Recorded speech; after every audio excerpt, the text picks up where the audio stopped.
कधी लक्ष दिलंय का? दिवाळीच्या संध्याकाळी एक क्षण असतो, ज्या क्षणी दिव्यांचा उजेड, फटाक्यांचा आवाज आणि आपल्या घरच्यांच्या चेहऱ्यावरचं ते हास्य सगळं एकत्रित येतं आणि वेळ थांबल्यासारखी वाटतं. तर राम मंडळी, आज जाणून घेणार आहोत आमच्या घरची दिवाळी आणि तुमच्या मनातली दिवाळी. आजच्या युगात ना दिवाळीचं महत्त्व केवळ परंपरेपुरतं मर्यादित नाही, हा सण नात्यांमध्ये पुन्हा एकदा ऊब निर्माण करतो. दिवसाची सुरुवात झाली ती नेहाने रांगोळी काढून आणि मी तिच्या तयारीत हातभार लावला. घरात रांगोळी रंगली आणि वातावरणात सणाची गोड चाहूल लागली. आतमध्ये आई पुरणपोळ्या बनवत होती, ती सुद्धा हाताने, अगदी पारंपरिक पद्धतीने. तिच्या हातचं जेवण म्हणजे ना दिवाळीचा खरा स्वादच.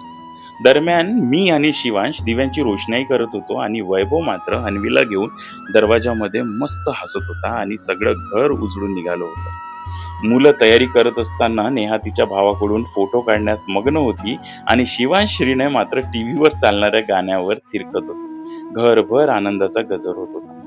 फोटोशूट नंतर सगळे एकत्र पूजेची तयारी करू लागलो. सुंदर घट, लक्ष्मी सरस्वतीचे फोटो आणि आरतीच्या वेळी सगळ्यांचे हात एकाच ताडावर टाळ्या देत होते. तो क्षण खरंच जादुई होता. पूजा आटोपल्यानंतर सगळे एकत्र बाहेर आलो. फटाक्यांचा जल्लोष सुरू झाला. आई, नेहा आणि अश्विनी सगळ्यांनी मिळून धमाल केली. सगळ्यांनी मिळून फटाके फोडले. त्या क्षणात सगळ्यांच्या चेहऱ्यावरचा आनंद खूपच सुंदर होता. सगळ्यांनी मिळून दिवाळीचा हा उत्साह अजून खास करून टाकला होता. आई, नेहा, अश्विनी, मुले, भाऊ सगळेजण एकाच छताखाली, एका सणात, एका भावनेत गुंफले गेले होते.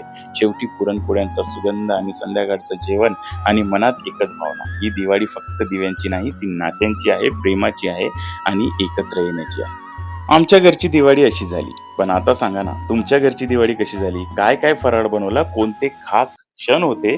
कमेंटमध्ये नक्की शेअर करा. आणि हो, असाच सणांचा आनंद आणि भावनिक क्षण अनुभवायचा असेल तर फॉलो करा आणि हा व्हिडिओ शेअर करायला विसरू नका. चला भेटूया उद्या नवीन ब्लॉग सोबत. तोपर्यंत तुम्हा सगळ्यांना दिवाळीच्या, तुम्हा सगळ्यांना आमच्याकडून हार्दिक हार्दिक शुभेच्छा.